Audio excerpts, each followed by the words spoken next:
Sadia, Sadia, stay with me. Open your eyes. My 10-year-old daughter, Sadia, was involved in a hit and run.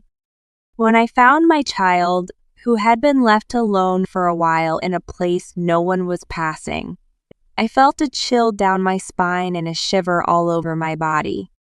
My daughter, who could not open her eyes no matter how much I called her name, was urgently transported by ambulance.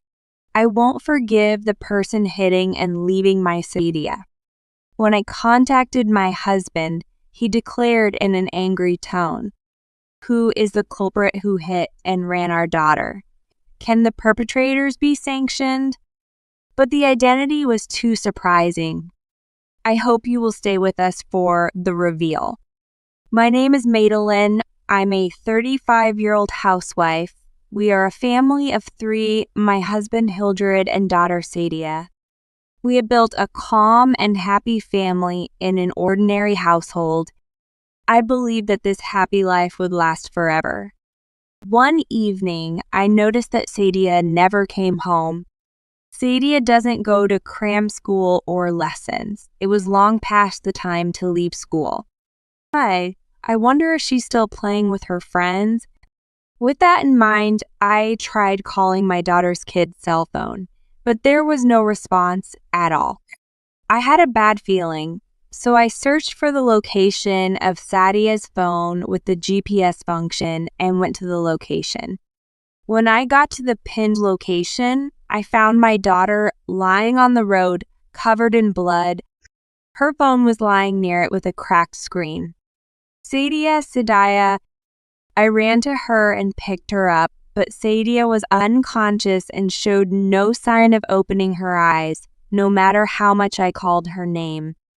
Unfortunately, the place was usually sparsely frequented and no one was passing by, and my daughter seemed to have been left alone for a long time.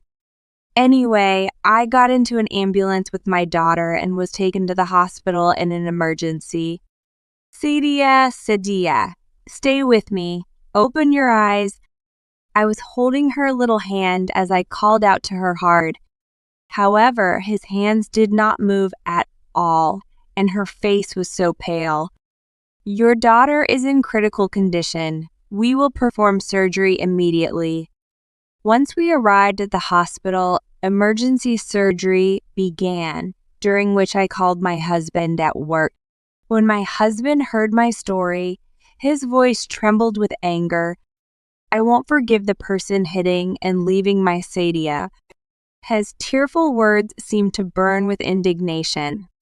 Later, the police arrived at the hospital and I explained the situation in detail. Police said they found a trace at the scene that the driver hit Sadia, then hit the brakes. He must have parked the car and confirmed that he had hit the child, and then started the car again and fled. It's awful. If they had at least called an ambulance before running away, Sadia might have been in a better condition. Even after the surgery, Sadia shows no signs of regaining consciousness. Eventually, after a long time, my husband rushed to the hospital. "I'm sorry, I'm late. I couldn't get out because of overtime." My husband looked sorry. Sadia, why? My husband couldn't hide his tears, and he was crying while clinging to his daughter sleeping in bed. "I'll definitely find the culprit, but I don't know what to do." Accepting reality, we have no choice but to leave the investigation to the police. My husband and I discussed whether we should make a flyer that says we are looking for witnesses and ask the neighborhood association to put it on the bulletin board. However, due to the lack of people on that street in the first place, the discovery of my daughter was delayed. Sightings would be hopeless. We have no choice but to accompany our unconscious daughter while waiting for the police to contact us. Moreover, my husband was so busy with work that he couldn't come to the hospital since then. 5 days later, my daughter remained unconscious. During this time, I was so worried about my daughter that I couldn't sleep. Sadia, I gently stroke my daughter's hand as she sleeps. Bad Madeline, you better go home and rest. My husband, who was unusually free from work and came to the hospital, told me so in a gentle tone. But I'm worried about Sadia. It's okay. I'll be here for her. You're looking awful. What if Sadia wakes up and you get sick this time? That's right then. Please take care of Sadia. I thanked my husband and decided to go back home as he told me. When I went to wash my face in the bathroom, I looked in the mirror and realized that I had indeed a bad complexion, terrible face. I laughed mockingly at myself, washed my face, and decided to take a nap.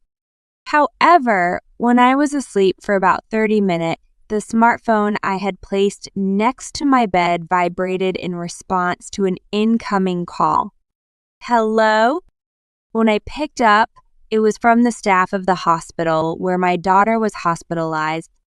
Sadia is in critical condition. Please come to the hospital as soon as possible. I was horrified by the unexpected words of the staff. I'll be heading there right away. I must have been pale at that time. Anyway, I got ready and rushed to the hospital. Sadia. I'm sorry, the IV drip was disconnected and the machine was partially stopped. We are taking measures now, so please wait. The staff has bowed their heads many times. Why would you do that? That's when I noticed something was wrong. Don't you know my husband, who was supposed to be with Sadia, know when we came to check in on her, your daughter was alone and there was nobody? Yes, my husband was not there who said, I'm with Sadia, so you can go home and rest. Where did you go in such a difficult time? When I immediately contacted my husband, he made an apologetic voice. I'm sorry, my boss called me after that, and I went to work. I thought it would be okay for a little while because there was a nursing staff. He explained that it was an urgent matter, so he left the hospital without telling anyone at the hospital. Really? Even though it's work, I thought your boss would understand the situation if you explained it to him. Anyway, I'll head there right away. If Sadia is in a critical condition, my boss would understand. See you later. His office was less than an hour away from the hospital, but after about 3 hours, my husband finally came, and the two of us were able to watch over our daughter. I folded my hands as if praying and prayed for my daughter's safety. Eventually, Sadia was out of critical condition and her condition stabilized again. My husband and I were relieved. Although she still did not wake up, she was able to escape from the danger of her life for the time being. That alone was reassuring. Good. My husband's cell phone vibrated next to me as I sat in a chair as if I was going to collapse from my strength. I'm sorry, it's from my work. My husband, who talked to someone on the phone in the hallway, lowered his eyebrows and apologized, saying, It's sudden, but I have to go on a business trip. I've been working with Sadia lately, so I have to make up for it. Oh, but when Sadia was in a critical condition, you were called to work at the company, weren't you? That's right. My husband looked away from me awkwardly. I'm angry at the company that makes him work even if his child is in danger, but my husband also has a fuzzy feeling that he couldn't say something back. However, when it comes to work, I am not in a position to do anything about it, so I have no choice but to sigh and give up. Okay, good luck on a business trip. I'll accompany Sadia. In this way, I was attending to my daughter while my husband was away. However, things took a sharp turn from here. 3 days after my husband went on a business trip. Sadia, wake up now. All your friends at school are waiting for you. It was at that time that I was rubbing my child's hand while talking to my daughter, who was still unconscious. Mom? Sadia opened her eyes slightly. Sadaya. I was so moved by my daughter that I hugged her tightly. Well, Mom, it hurts. Oh, I'm sorry. Mommy is so happy. Mommy, are you crying? I was so happy that I burst into tears. I'm crying because I'm so happy. I need to call your dad right away. I was happy to call him on a business trip, but I couldn't connect. What? Maybe it doesn't connect on an airplane or bullet train. With that in mind, I sent a message, but it was never read. In the first place, it seemed that the power of the smartphone itself was not turned on. I can't seem to get in touch with your dad right now. You know, Mom, about the culprit who hit and ran over me. My daughter, who had a somewhat stiff expression, made a confession. It wasn't until I heard Sadaya's words that I was able to find out who the culprit was. The culprit is too surprising. All that's left to do is to impose sanctions on that person. My eyes were burning with anger and vengeance. Upon that day, I asked the hospital staff for my daughter to go home early. Then, after welcoming my husband when he came home that night and having dinner with him, I said to him, I need to talk to you. What's the matter all of a sudden? I'd like to ask you a few questions. How did you know Sadia was involved in a hit and run? Huh? What do you mean? When I found Sadia collapse and I called you, you said, I can't forgive Sadia for a hit and run. I'm going to find the culprit. Oh, what is it? But I hadn't been told by the police that there was a hit and run yet. How did you find out that when I just told you over the phone? In response to my question, my husband choked on his words. No, it's kind of an assumption. Dad, don't say anymore. That's when I heard Sadaya's voice. My husband looks around the room in surprise. Where are you? I quietly pointed to my phone on the table. I had closed the notebook-type smartphone case, but the screen was on and I was in speaker mode to make a call. Madeline, why are you doing this? Sadia, don't stick your nose in our business. I saw it with my own eyes. It was Daddy who ran over me with his car. At my daughter's words, my husband's eyes widened with astonishment and he became restless. What are you going to say all of a sudden? Daddy got out of the car that hit me at breakneck speed. So I said, Daddy, and he looked back, didn't he? Sadia said my husband was driving the car that hit and ran her, and that there was also a woman she didn't know in the passenger seat. I said, help me, but then they just drove away to somewhere. I can clearly see that my husband is clearly impatient and frustrated by his daughter's crying voice. Sadia, don't say anything you don't understand. Isn't your memory confused by the accident? I don't want to let my husband, who is trying to fix it somehow, get away with it. That woman your cheating partner, isn't she? What are you going to say? In fact, as soon as I heard it from Sadia, I went to the police, and the police listened to Sadia's story, created a caricature, and then identified the other woman in a few hours. Apparently, my husband and the woman had been having an affair for a long time.